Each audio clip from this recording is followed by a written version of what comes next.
New Thought Media Network is pleased to present The Inclusive Church, Ideas and Resources for Leaders of Multicultural Ministries. The Inclusive Church with Tracy Brown. Tuesdays at 12 noon Mountain Time. Join Tracy and her guests as they go deep and share practical tips and resources you can use in your ministry. And now let's explore the Inclusive Church with Tracy Brown.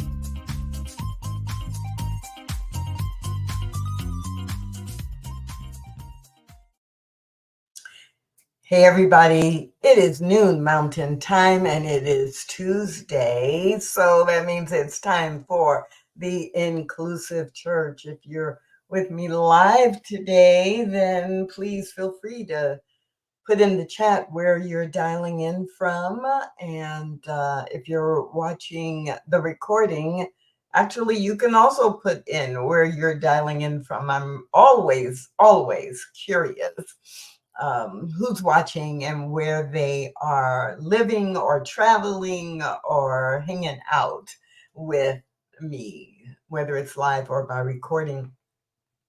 Just in case this is the very first time you've ever happened upon the Inclusive Church show, then let me give you the 30-second overview. We gather to remind ourselves that it actually takes conscious and intentional effort to be inclusive, and it's a long haul thing. It's not, oh, let me just say I'm inclusive or say I want to be inclusive.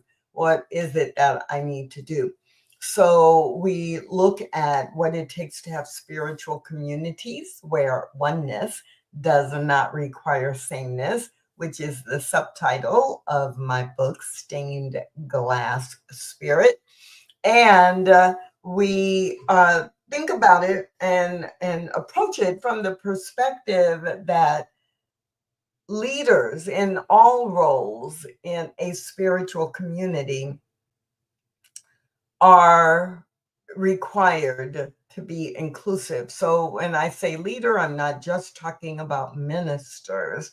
I'm talking about every single person, regardless of their training, regardless of their title.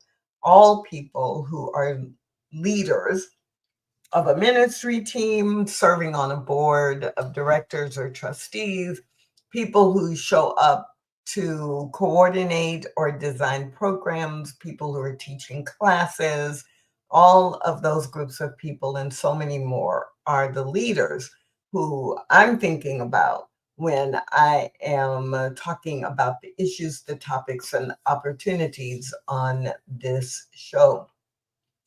And several people have asked and continue to ask, why did you say inclusive church instead of inclusive ministries or inclusive something else, inclusive spirituality? And what I found when I was vetting, possible titles of an upcoming book and this show, that when I said inclusive spirituality, people more thought of interfaith. When I said inclusive ministries, people thought of interfaith ministries versus a particular church or denomination and a group of people. And so I'm reclaiming the definition of church as any gathering where people come together committed to learn, share, explore, teach, and model their spiritual beliefs. So, inclusive church. So what are we going to talk about today? The title for today's show is Fall Holidays. And interestingly enough, this actually happened, this title and this show today happened because I was thinking at first that mid-October would be a great time to remind people of all of the diversity in the December, January, i.e. winter holidays. and that we could do a show that kind of reminded people, even though some folks have already really planned out the rest of their year in terms of activities and focus in their spiritual communities and churches. And then it dawned on me, based on a conversation I was in with a client, that people really didn't have any idea, many people didn't have any idea of the many opportunities in October, November, mid-September to the end of November, of so many different things that they could be honoring, celebrating, or educating people about. So I just kind of co-opted the topic that I was going to do today and switched it out. So you might say, well, Tracy, it's mid-October and it's too late now for me to do any of these things. Well, it's not completely too late to begin to learn, to use this year to observe and to study and to look up things and then put them in your plan for more visibility, more activity, and more expansion in 2025 and beyond. So, if you're a regular viewer, then you know if I don't have a featured guest, I try to do my best to contain the content in 35-ish minutes, so that you get some good information, maybe some resources sometimes, and you get the direct hit of it. But when I do have a featured guest, we generally go for about 50 minutes, 50 to 55 minutes.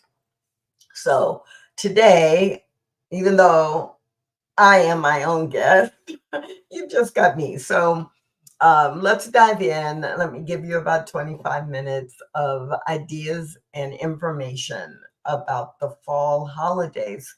So when I asked just this week, I asked someone just to see what they would say. I was like, okay, so what holidays are there in October and November?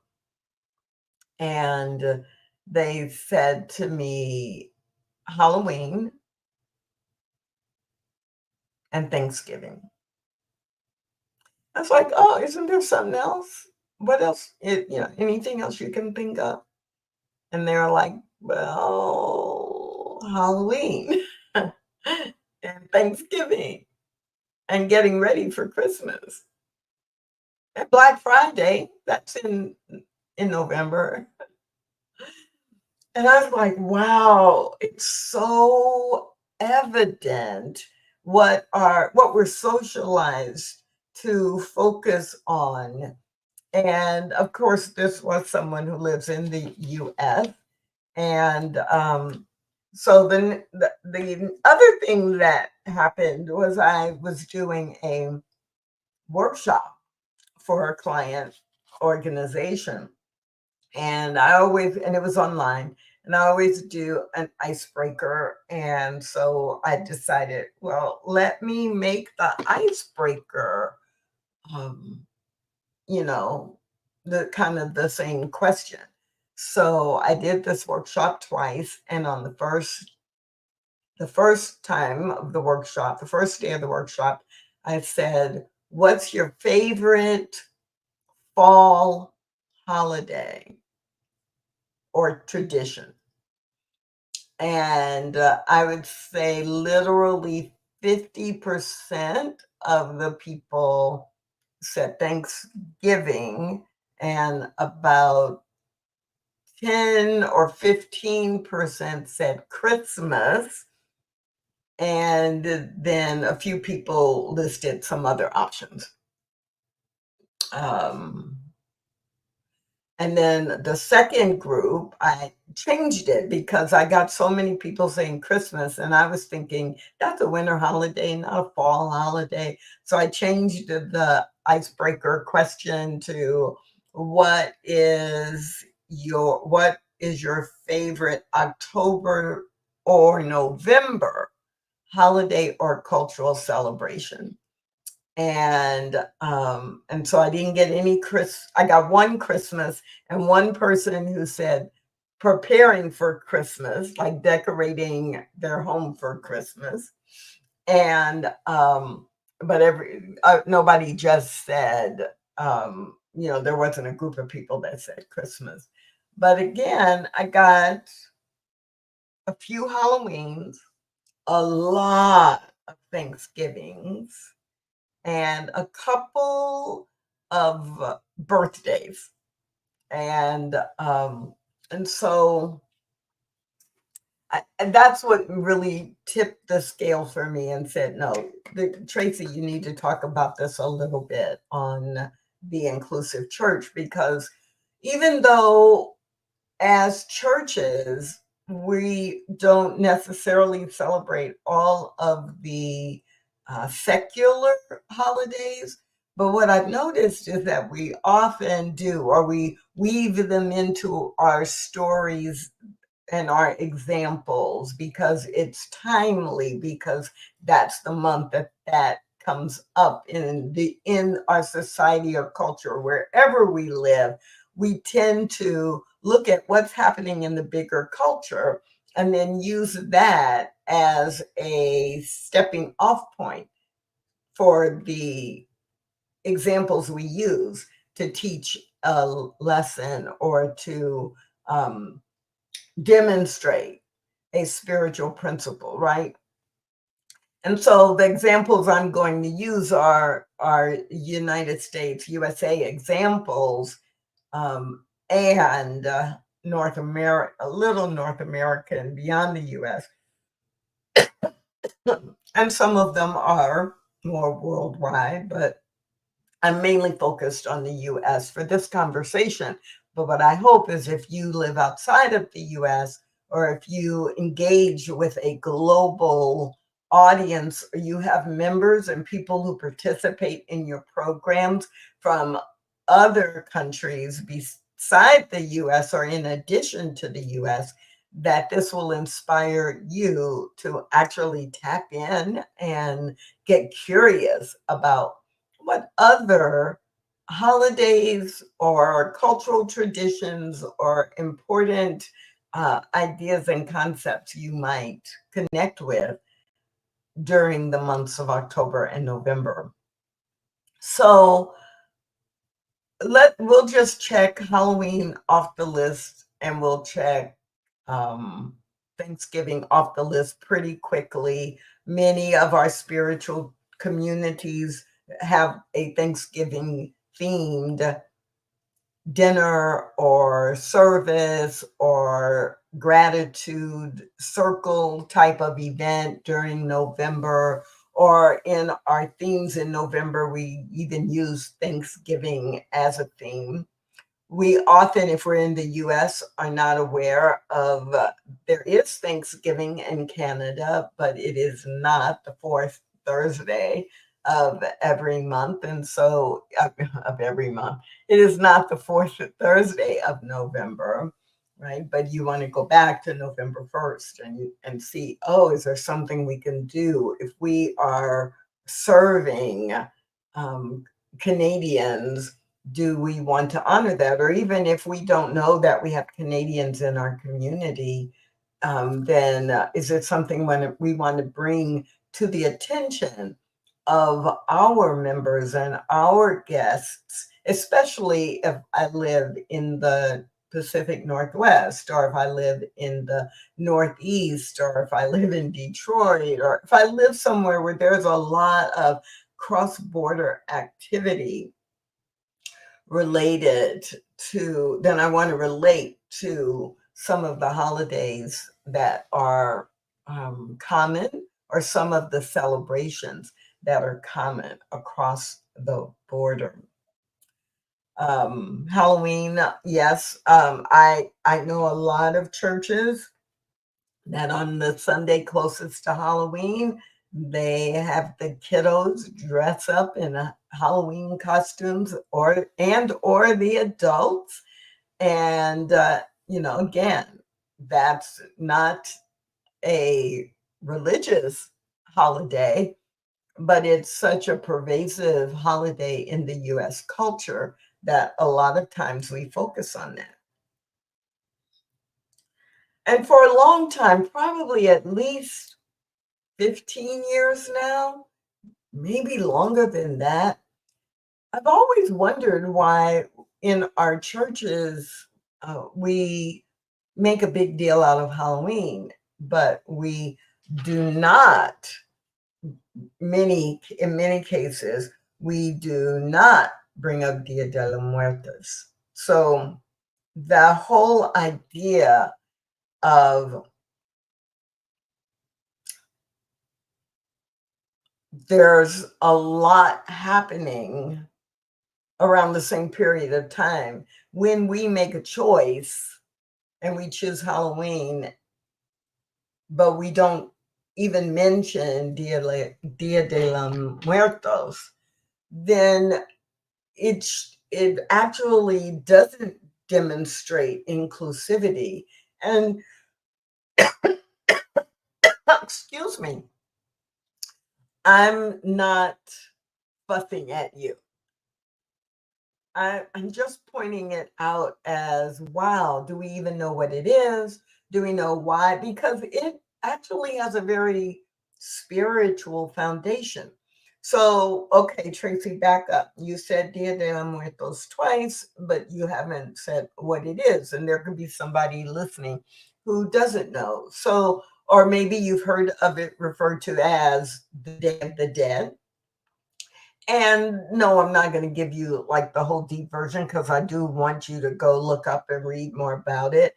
But one of the things, and it's celebrated November 1st, 2nd, but it's the day after what we know as Halloween. But it's that place where it's that day that honors the connection between the living and the dead. And it's a day to honor those who have passed on and to recognize the connection they have to those who are living. And that it's so in new thought with all that we teach about the continuity, eternality, and immortality of the human soul, right? The all that we teach about life never ends, it just changes form. All that we teach about there is one infinite life and it is expressing in all ways. I, at least for 15 years, I've always wondered why I don't see more in new thought that is piggybacking on or connecting to or introducing people to Dia de los Muertos. So what else could you focus on? So let's back up to October. Interestingly enough, in the US, there is a little less controversy than there had been, maybe 10 or 15 years ago, around quote unquote Columbus Day. And there's still some organizations and some things, some places that close on Columbus Day. And there was a lot of kind of tension around people who were beginning to say, no, it's a day of mourning. Columbus Day is a day of mourning. And there were large numbers of people who were saying, no, it should be called Indigenous Peoples Day, not Columbus Day, because Columbus didn't discover a place that was already existing with advanced civilizations who just had a different way of living. And so the indigenous people in the US actually should be recognized and honored that day. If you're going to celebrate anything, it would be the long history and the long history of contributions of indigenous people to the land and to the country that we call America today. And there's still some tension about it, but I've noticed that more and more people are celebrating Indigenous Peoples Day. That kind of raised its visibility more so than let's make this a day of mourning. And that's a cultural thing too. that in the US we have this penchant for we want to celebrate. We don't want to be sad. We don't want to actually honor that which maybe is a little painful. And maybe that's also part of the reason Dia de los Muertos hasn't taken over or hasn't not taken over. There's nothing to take over, but it hasn't seen more expansion because I would say that we have a little bit of pathology in the Western world, and especially in the US, related to our fear of death or death being bad, and not necessarily understanding how to grieve in a way that honors the dead versus just honors our sadness or our pain. So I think Indigenous Peoples Day is another way for you to frame Columbus Day, or if you're still talking about Columbus Day or doing any activities with your youth and your teens around Columbus Day, this is a place where I think it's very important for you to recognize and intentionally include some reference to the indigenous people who were on this land that we now call USA long before Christopher Columbus. Otherwise, we simply continue the myth that has been born from colonialism, and that is a whole nother topic. So, what else in October, looking back, not very far, but just a few days, um, in our spiritual communities in New Thought, we do a lot of lip service to um, the idea that all paths lead to God. All paths lead to God. There's only one God, and all paths lead to God. That God is ever present. That God is the creator of all people and all of creation. And you can say that in so many different ways. And it is not tied, that concept is not tied to just one denomination or group in under the New Thought umbrella. It's one of the consistent things, right? That we um, honor all paths and we learn about them. We teach about them. We seek to understand them from the mystical level of what the foundation of that different path is and how it aligns with this one message of one love and one life. And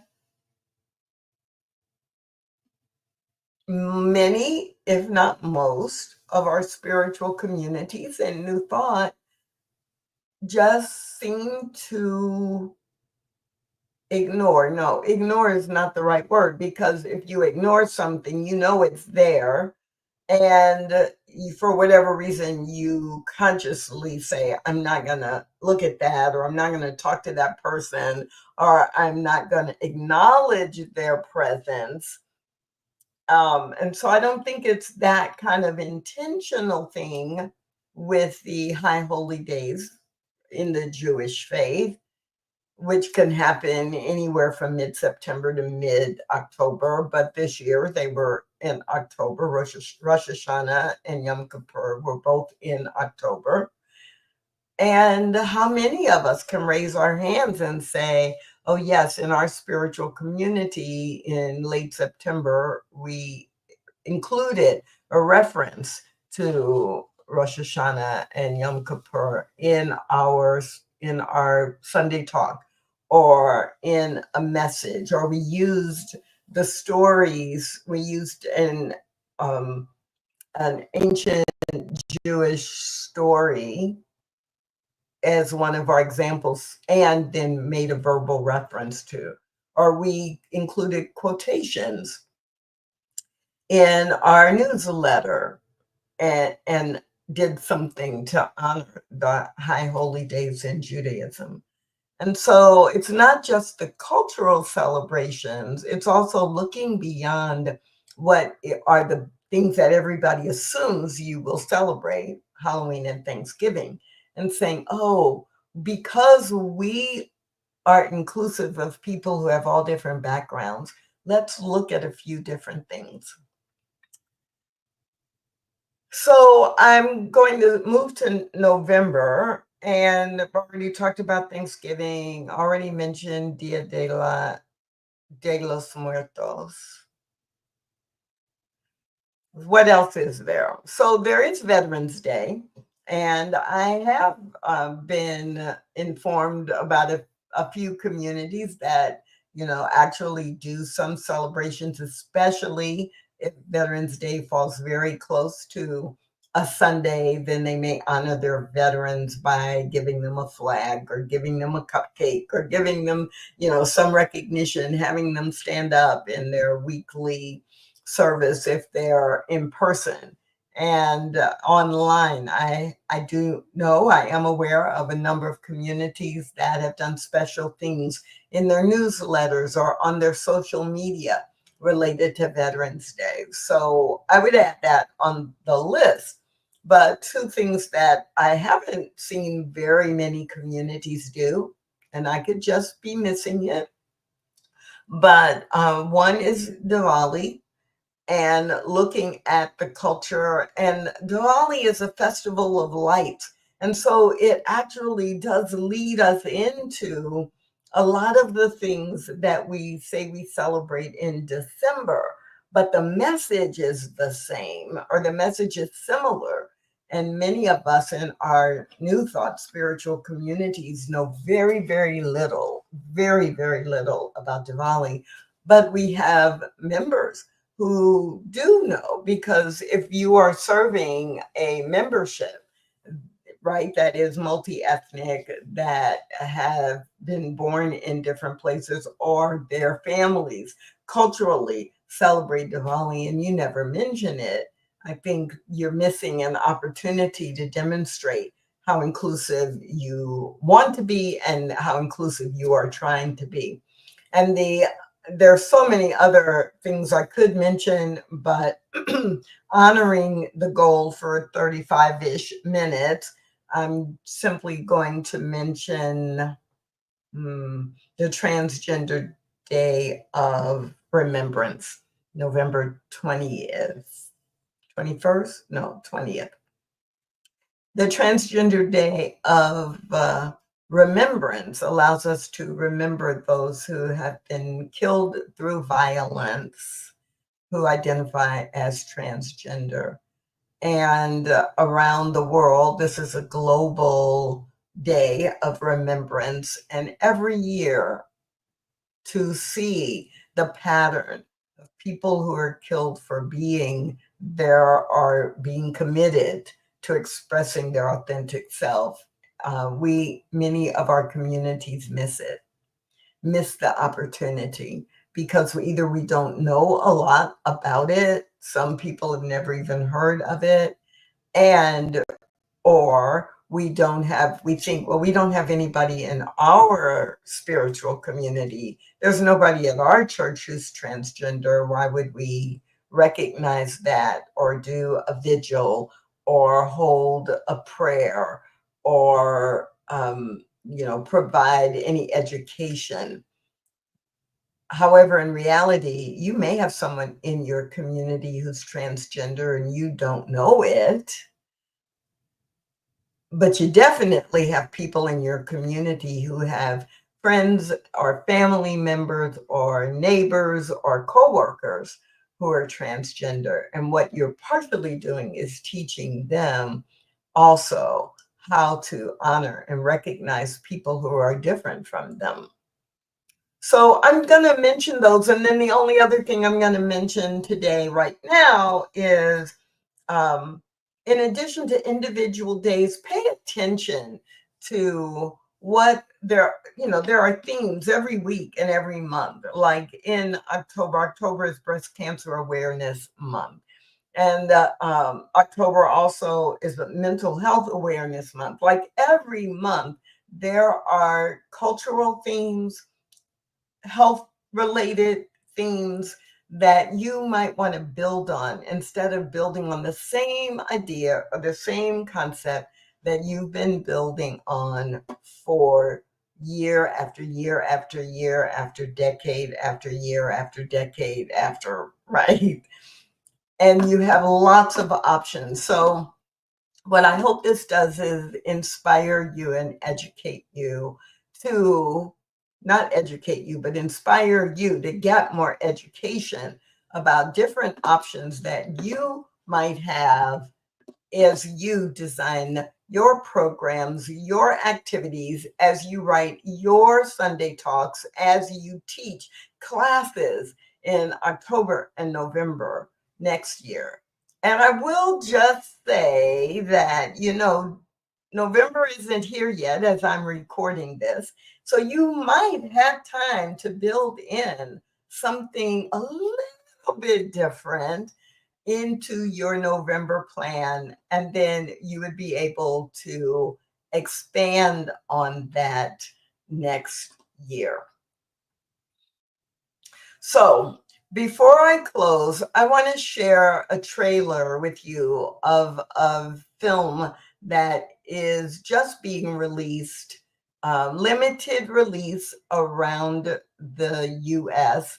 But if it is coming to your city, then I highly, highly encourage you to go see this film because it actually demonstrates our commitment to be inclusive isn't always easy, but it is possible.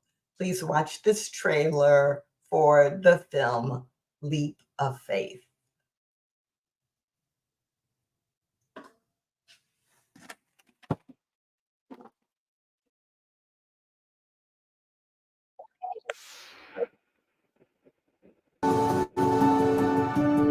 So we brought 12 pastors together from different theological, racial, ethnic, and political persuasions to see if they could find reconciliation in the middle of these polarized times. We're being taught to hate each other. The whole plethora of issues: gun control, immigration, race, gender, class, abortion, racism. I would officiate a same-sex marriage.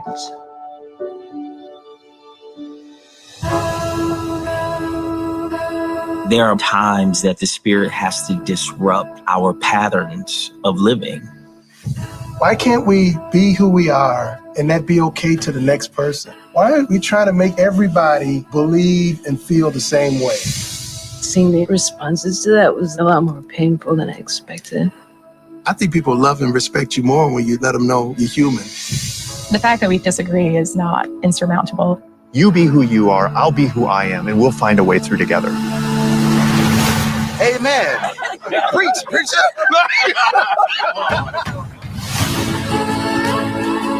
I was holding this thing together out of a fear of the institution failing, not for love of my children. I think being in a relationship with these 11 people has changed me.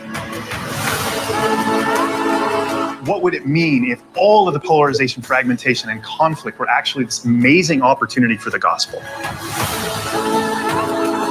It's a story about love.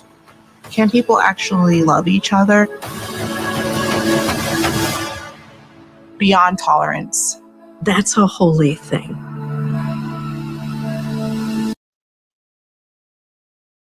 I love that line. Beyond tolerance, that's a holy thing. And that's what we are striving for when we are talking about inclusive church, being inclusive, being examples and models for inclusion in a world where polarity is more the norm and more rewarded than simply being an example of love. So I hope you will be inspired to look to see if Leap of Faith is showing or opening soon in your community, and that you, like me, will go looking for it and will watch it. This is the work that I want to be about in the world, and I hope because you're watching this show that you want to be a part of that work in the world as well. And so that's the show today. That is the Inclusive Church, looking at what other things might we be celebrating in October and November, or at least honoring, that would demonstrate our commitment to being inclusion, and then also going out and looking for Leap of Faith. My name is Tracy Brown. You can find me at stainedglassspirit.net throughout the week and throughout the month. And I'll be back here on the New Thought Media Network next Tuesday at noon Mountain Time. Have a great week, everybody.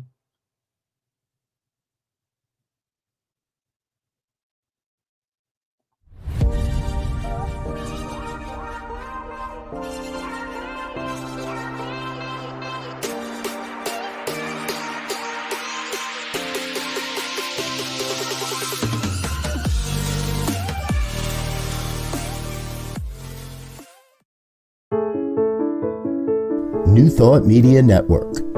We are a global broadcast network of positive music, media, and entertainment, inspiring humanity's evolution along the journey of enlightenment and creating a world of love, peace, empowerment, and prosperity for all. New Thought Media Network. Positively inspiring. Thanks for watching The Inclusive Church with Tracy Brown. Join us again next week at 12 noon Mountain Time.